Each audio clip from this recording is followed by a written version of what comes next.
Hello guys, this is Aadya. Welcome back to the channel. आज की class में हम नाइन्थ क्लास का जो चैप्टर हमारा चल रहा था, linear equation in two variables, जिसकी हम 4.2 एक्सरसाइज खत्म कर चुके थे और वही इस चैप्टर की आखिरी एक्सरसाइज थी न्यू एडिशन के अकॉर्डिंग।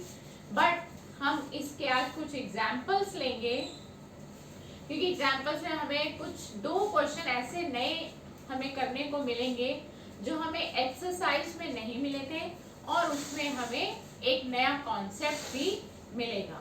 तो मैं इसका ले रही हूँ एग्जाम्पल 2, जो कि हमें एक्सरसाइज में नहीं मिला था। तो मैं हेडिंग दे देती हूँ। हमारा जो चैप्टर चल रहा है वो है चैप्टर 4 और चैप्टर का नाम था linear equation in two variables. यही हमारे चैप्टर का नाम था कि जिस इक्वेशन में हमें दो वेरिएबल्स नजर आते हैं उसको हम linear equation in two variables कहते हैं और उसके इनफाइनाइट मैनी सॉल्यूशंस होते हैं और ax plus B Y plus C is equal to 0 इसकी फॉर्म होती है लिखने की। अब हम चलते हैं एग्जाम्पल 2 को समझते हैं कि क्या कहता है हमारा एग्जाम्पल 2। देखिए, मैं रीडिंग कर रही हूँ, आप भी अपनी एनसीईआरटी का एग्जाम्पल 2 खोलकर देख सकते हैं। आपको एग्जैक्टली वही क्वेश्चन मिलेगा जो मैं रीड कर रही हूँ। Write each of the following as an equation in two variables. उन्होंने कहा है, क्वेश्चन ये कह रहा है कि नीचे जितने भी पार्ट्स दिए गए हैं इन इक्वेशंस को आप टू वेरिएबल्स में कन्वर्ट करिए।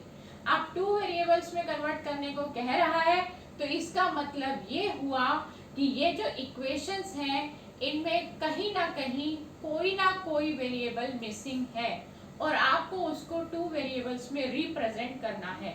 तो कैसे करेंगे आइए देखते हैं बोर्ड पर।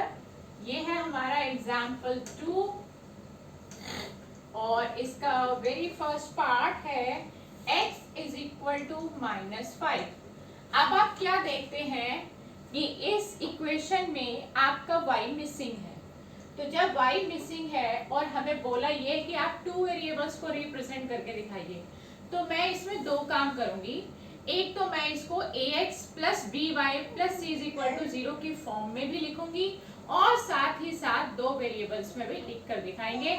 ये बात मैंने आपको शायद पहले भी बताई थी कि अगर खाना बनाना एक कला है तो उसको परोसना भी एक कला है। कि आपने खाना अच्छा तो बनाया लेकिन अगर उसकी प्रेजेंटेशन अच्छी नहीं दी तो भी उसकी जो स्वाद है उसमें कमी आ जाती है। इसी तरह मैथ्स में भी हमारी जो प्रेजेंटेशन है वो बहुत अच्छी होनी चाहिए। माना कि हमारा बेसिक सॉलिड है, हमारे सारे कॉन्सेप्ट्स क्लियर हैं, सब मैथ्स हमें अच्छे से आती है, बट अगर आपने उसको रिप्रेजेंट अच्छे से ना किया तो चेकर की नजर में आप कहीं ना कहीं थोड़ी बहुत अपनी गुडविल गिरा लेंगे, जो कि मैं नहीं चाहती कि आपकी गुडविल गिरे। तो हम उसकी प्रेजेंटेशन भी अच्छी ही देंगे। तो अब हमारी जो फॉर्म है ax plus B Y plus C is equal to 0 की, उस फॉर्म के अकॉर्डिंग पहले हमारा आता है x का टर्म, जो कि अभी x ही नजर आ रहा है, प्लस सेकेंड टर्म होता है हमारा y का, बट y तो यहाँ मिसिंग है और मैंने आपको पहले भी बताया कि जब कोई वेरिएबल मिसिंग हो तो उसको हम ऐसे रिप्रेजेंट करते हैं। फिर से एक बार मैं आपको ये बात बता दूं कि ये जो मैंने डॉट लगाया है, इस डॉट का मतलब डेसिमल नहीं लेना बिल्कुल भी। इस डॉट का मतलब मल्टीप्लाई है। जब आप 0 को y से मल्टीप्लाई करेंगे तो ये पूरा टर्म आपका 0 हो जाएगा। तो कहने का मतलब ये हुआ कि देखने में तो आपको y दिखाई दे रहा है बट एक्चुअली में y है नहीं। एक कहावत आपने सुनी होगी, हाथी के दांत दिखाने के कुछ और खाने के कुछ और होते हैं। तो वही कहावत यहाँ पर बिल्कुल फिट हो रही है कि देखने में तो y नजर आ रहा है बट एक्चुअली वो है नहीं। तो इससे हुआ क्या, इससे हमारा मकसद पूरा हुआ, जो हमारे क्वेश्चन की डिमांड थी वो पूरी हुई और कोई इफेक्ट भी नहीं पड़ा क्वेश्चन पे। देन हमारा तीसरा टर्म होता है कांस्टेंट लेना है, लेकिन कांस्टेंट हमारा इक्वल के राइट हैंड साइड पे है तो उसको लेफ्ट हैंड साइड में लेकर आना पड़ेगा। जब हम इस -5 को उठाकर इक्वल के इधर ला रहे हैं तो ये माइनस प्लस का बन जाएगा। और अब आप देखिए कि ये ax plus by plus c is equal to 0 की फॉर्म में भी है और साथ ही साथ इसमें दो वेरिएबल भी रिप्रेजेंट हो रहे हैं। तो अब चलते हैं हम अपने सेकेंड पार्ट पर। इसका सेकेंड पार्ट क्या कहता है? इसका सेकेंड पार्ट है y इज इक्वल टू 2। अब आप क्या देखते हैं कि इस इक्वेशन में x मिसिंग है, तो जब भी कोई वेरिएबल मिसिंग हो तो उसको रिप्रेजेंट करना है तो 0.x लगा दीजिए। x मिसिंग है तो 0.x, पहला टर्म x का, सेकेंड टर्म y का। अब आ जाइए y उतारिए और फिर आता है कांस्टेंट, लेकिन कांस्टेंट तो राइट हैंड साइड पे है, उसको उठाकर लेफ्ट हैंड साइड में लाना है, तो +2 है तो -2 और राइट हैंड साइड में कुछ बचा नहीं तो 0। आप क्या देखते हैं? दोनों वेरिएबल भी हैं आप और स्टैंडर्ड फॉर्म में भी हैं। Standard form linear equation in two variables की होती है ax plus by plus c is equal to 0। कितनी बार मैंने आज की क्लास में ये लाइन बोली है, इतनी ही बार अगर आप बार बार बोलेंगे तो जिस तरह से मुझे टिप्स पर है ये सब बातें, डेफिनेटली आपके भी टिप्स पर होंगी, लेकिन थोड़ी सी मेहनत करनी है, बार बार बोलना है। बार बार बोलते जाएंगे तो एक दिन ऐसा जरूर आएगा जब आपको भी हर बात याद रहेगी। तो चलते हैं इसके थर्ड पार्ट पर। इसका थर्ड पार्ट है 2x इज इक्वल टू 3। अब आप क्या देखते हैं कि यहाँ पर x है और y मिसिंग है, तो पहले तो उतारिए x का टर्म, कॉपी किया as it is. y missing है तो 0.5 लगाइए। फिर आता है कांस्टेंट, कांस्टेंट है राइट हैंड साइड पर, हम लेकर आ रहे हैं लेफ्ट हैंड साइड पे, तो +3 है तो -3 और इक्वल्स टू 0 और क्वेश्चन हो गया कंप्लीट। चलते हैं फोर्थ पार्ट पर। फोर्थ पार्ट है हमारा 5y इज इक्वल टू 2। अब आप क्या देखते हैं कि y मिसिंग, y तो है बट x मिसिंग है, तो क्या बात आपके माइंड में स्ट्राइक करी कि x मिसिंग है, तो उसकी जगह लगाना है आपको 0.x। डॉट का मतलब फिर से बता दूं कि डेसिमल नहीं है, प्रोडक्ट है, मल्टीप्लाई है। फिर आता है y का टर्म और फिर आता है हमारा कांस्टेंट जो कि इक्वल के राइट हैंड साइड पे है, उसको उठाकर हम यहाँ ले आए हैं। तो ये हो गया हमारा क्वेश्चन कंप्लीट। इस क्वेश्चन में हमने दो काम क्लियर कर दिए हैं, दो वेरिएबल भी दिखा दिए हैं, साथ ही साथ ax plus by plus c is equal to 0 की फॉर्म में भी लिखना सिखा दिया है। तो अब चलते हैं हम एग्जाम्पल 4 की तरफ। और एग्जाम्पल 4 में भी 3 पार्ट्स हैं, लेकिन मैं इसका सिर्फ थर्ड पार्ट आपको कराऊंगी क्योंकि उसमें मुझे कुछ नया दिखाई दिया। मैं जब भी आपको क्लास देती हूँ उससे पहले मैं जरूर ये देख लेती हूँ कि कुछ क्या नया करने वाला है, कौन सी ऐसी नई बात, ऐसा नया कॉन्सेप्ट है जो आपको समझाना जरूरी है। तो अब हम इसका थर्ड पार्ट ले रहे हैं एग्जाम्पल 4 का।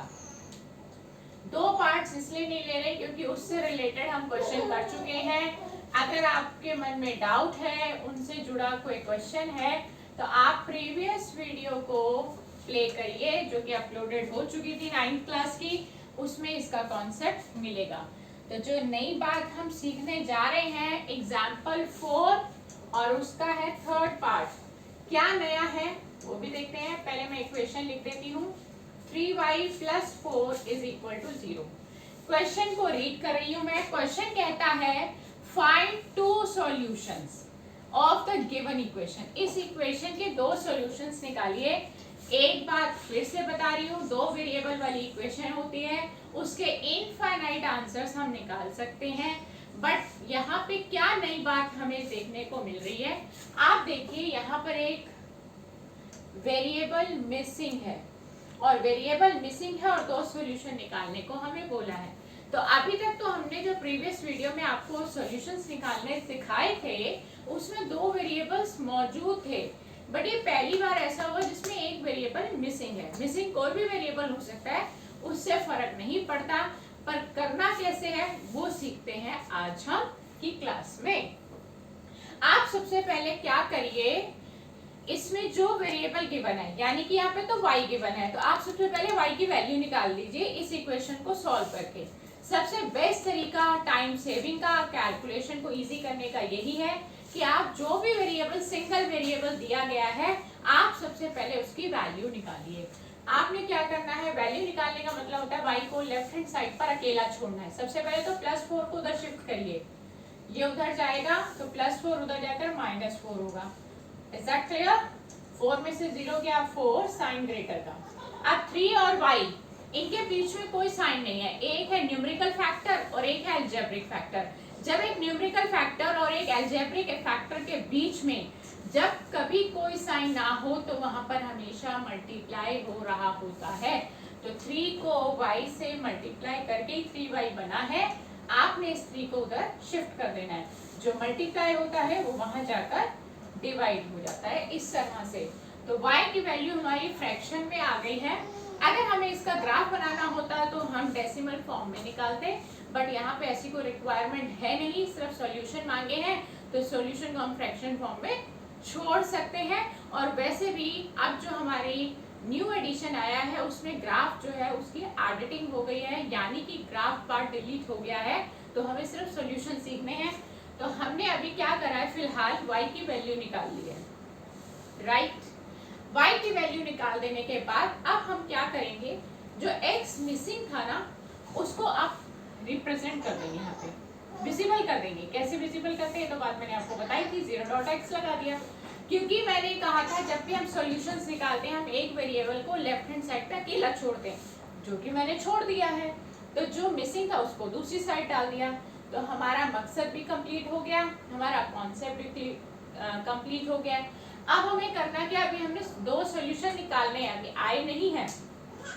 मैंने पहले आपको बताया था जब भी आप सॉल्यूशन निकालेंगे, सॉल्यूशन की जो प्रेजेंटेशन है वो टेबल से होगी, राइट। बिना टेबल के आपके मार्क्स कटेंगे। मैं बार बार आपको बता रही हूँ, प्रेजेंटेशन बहुत अच्छी रखिए ताकि आपकी जो गुडविल है, जो इमेज है टीचर के सामने, बहुत अच्छी बने। तो चलिए अब करते क्या है, जो वेरिएबल अकेला रह गया है हम कभी भी उसकी वैल्यू नहीं डालते, हम वैल्यू दूसरे वाले की डालेंगे। यानी कि अकेला तो y रह गया है तो y की वैल्यू नहीं डालेंगे, हम x की डालेंगे। x की आप वैल्यू कुछ भी डाल सकते हैं। Put x is equal to 1, हम 1 डाल देते हैं, तो क्या आने वाला है, देखिए ये ऊपर वाला x होता है, ये y होता है। x की वैल्यू आप डाल रहे हो 1, तो y is equal to -4/3 plus 0 dot अब मल्टीप्लाई बन गया है, x को रिप्लेस कर दिया 1 से। 1 को 0 से मल्टीप्लाई करेंगे तो 0 ही आने वाला है, तो y की वैल्यू आ गई -4/3। इसमें एक बात आपको और मैं बताऊंगी, पहले हम सॉल्यूशंस निकाल लेते हैं। एक सॉल्यूशन हमारे पास आ चुका, नेक्स्ट निकालते हैं। Put x is equal to 2 डाल दीजिए, आप कुछ भी डाल सकते हैं, सारी चॉइसेस आपके पास हैं। माइनस में डालिए, 0 में डालिए, कुछ भी डालिए। y is equal to -4/3 plus 0 dot x था, 0 मल्टीप्लाई 2 हो गया, x को रिप्लेस कर दिया 2 से, 0 को 2 से मल्टीप्लाई करेंगे तो 0 रहेगा, तो y की वैल्यू क्या आई -4/3। क्या डालने पर x की 2। अब मैंने आपको कहा था मैं आपको कुछ बताऊंगी, ठीक है। अब आपने क्या ऑब्जर्व किया इन 2 सॉल्यूशंस में कि y की वैल्यू तो स्टिल एक जैसी ही है।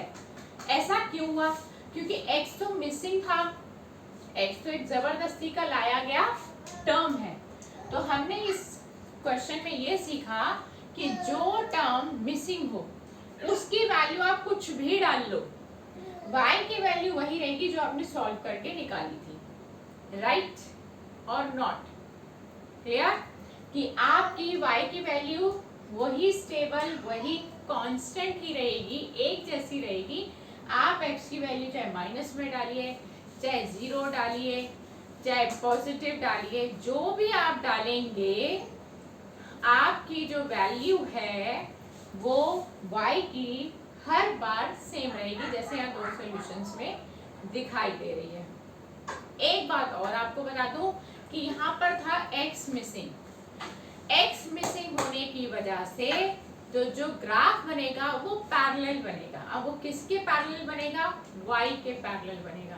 क्यों बनेगा, क्योंकि देखिए आप x की वैल्यू डिफरेंट वैल्यूज हैं, जब आप उसमें प्लॉटिंग करेंगे ना तो प्लॉटिंग करने पर आपको y की वैल्यू तो स्टिल रहेगी, y की वैल्यू स्टिल रहने की वजह से आपका जो ग्राफ है वो y एक्सिस के पैरेलल बनेगा। सॉरी एक्स वाई एक्सिस के पैरेलल बनेगा। तो हमने क्या सीखा कि अगर एक भी x या y मिसिंग हो तो उसका ग्राफ वेरी करेगा, और अगर x मिसिंग है, यहाँ पर x मिसिंग है तो y की वैल्यू सेम रहेंगी हर बार, और अगर y की वैल्यू मिसिंग होती तो x की वैल्यू सेम रहने वाली है। तो ये हमने सीखा। और एक बेसिक पॉइंट और ले रहे हैं हम समरी में से, जो कि ग्राफ से जुड़ा हुआ है, बट ग्राफ तो हमें ड्रॉ करना नहीं है, लेकिन उससे जुड़ा हुआ एक बेसिक पॉइंट है जो हम सीख रहे हैं। तो मैंने अभी आपको एक बात तो ये बताई थी कि अगर जैसे y की वैल्यू यहाँ पर हमें दी हुई है, y की वैल्यू यहाँ दी हुई थी और x मिसिंग था, तो जो वेरिएबल मिसिंग होगा ग्राफ उसी के पैरेलल बनता है। ये बात मैंने अभी जस्ट थोड़ी देर पहले आपको बताई कि x मिसिंग है तो ग्राफ x के पैरेलल ही बन रहा है। और ये लाइन आपको पुरानी बुक में मिलेगी, जिसमें पॉइंट नंबर 6 है, the graph of y is equal to a। y is equal to a का मतलब यहाँ पे x मिसिंग है, तो ये स्ट्रेट लाइन तो होगा ही, लेकिन ये x एक्सिस के पैरेलल बनेगा। x एक्सिस के, क्योंकि x मिसिंग है, अभी यहाँ पर x ही मिसिंग था, तो जब आप इसका ग्राफ बनाएंगे तो ये x एक्सिस के पैरेलल बनेगा, क्योंकि y का पॉइंट सेम चल रहा है। ठीक है। अब सिमिलरली अगर मैं इसको थोड़ा सा चेंज कर दूं और यहाँ पर y मिसिंग होता और x की वैल्यू दी होती, x की वैल्यू गिवन होती और y मिसिंग होता, तो वो ग्राफ y एक्सिस के पैरेलल बनता। ठीक है। और तीसरी बात कि लीनियर इक्वेशन इनटू वेरिएबल्स का ग्राफ हमेशा स्ट्रेट लाइन बनेगा। अगर ग्राफ कर्व बन रहा होता तो वो ग्राफ गलत माना जाएगा। यानी कि ये एमसीक्यूज के लिए ग्राफ से जुड़े हुए कुछ क्वेश्चन है कि लीनियर इक्वेशन इनटू वेरिएबल का ग्राफ स्ट्रेट लाइन होता है, अगर x मिसिंग है तो x के ही पैरेलल बनेगा ग्राफ, y मिसिंग है तो y के पैरेलल ही ग्राफ बनेगा। और एक आखिरी लाइन कि जो ग्राफ बनता है लीनियर इक्वेशन इनटू वेरिएबल का, उस ग्राफ का हर पॉइंट ही उस लीनियर इक्वेशन का सॉल्यूशन होता है। ठीक है। और इसको अगर हम उल्टा कर दें तो हर सॉल्यूशन लीनियर इक्वेशन का, लीनियर इक्वेशन इनटू वेरिएबल का हर सॉल्यूशन उस ग्राफ का पॉइंट होगा। यानी कि जो ग्राफ आप बनाएंगे वो सॉल्यूशन उस ग्राफ के ऊपर लाई करेगा। यानी कि जो ग्राफ बनेगा, स्ट्रेट लाइन ग्राफ बनेगा, उसका हर पॉइंट उस इक्वेशन का सॉल्यूशन होगा। और अगर इसको उल्टा कर दे कि तो हम ये कह सकते हैं कि हर solution linear equation in two variable का जो ग्राफ होता है वो उसका हर पॉइंट होता है। ठीक है। तो इसी के साथ हमारा ये चैप्टर हुआ कंप्लीट। चैप्टर 4 इसकी जो डिलीटिंग पार्ट है वो हम नहीं कर रहे, यानी कि ग्राफ से जुड़ा हुआ पोर्शन हम नहीं ले रहे, बट मैंने इन शॉर्ट आपको इसकी थ्योरी समझा दी है। ग्राफ का पोर्शन अब हट चुका, तो हमने भी आपको सिखाया नहीं, बट जितना आपको सिखाया है आप उसकी प्रैक्टिस जरूर करिए, एग्जाम्पलर से करिए, एग्जाम्पल से करिए, कहीं से भी करिए, बट करिए जरूर। और अगर फिर भी आपकी क्वेरीज आती हैं इस टॉपिक से रिलेटेड या इस चैप्टर से रिलेटेड, तो आप कमेंट बॉक्स पर ड्रॉप कीजिए। जैसे ही आपका मैसेज, आपकी क्वेरीज मेरे तक पहुंचेंगी, मैं उसको क्लियर करने की जल्द से जल्द कोशिश करूंगी। इसी तरह मेरे चैनल को लाइक करते रहिए, सब्सक्राइब करते रहिए, और प्लीज ज्यादा से ज्यादा शेयर करिए ताकि ये सारे बच्चों को इन वीडियोस का फायदा मिल सके। और हमारा फायदा ये होगा कि हमारी वीडियोस वायरल हो जाएंगी। और जिसका मीडियम, मैं हमेशा कहती हूँ कि इसका मीडियम हमेशा से आप ही थे, आप ही रहेंगे। तो मेरी वीडियोस को देखने के लिए आपका बहुत बहुत शुक्रिया। गुड बाय दोस्तों।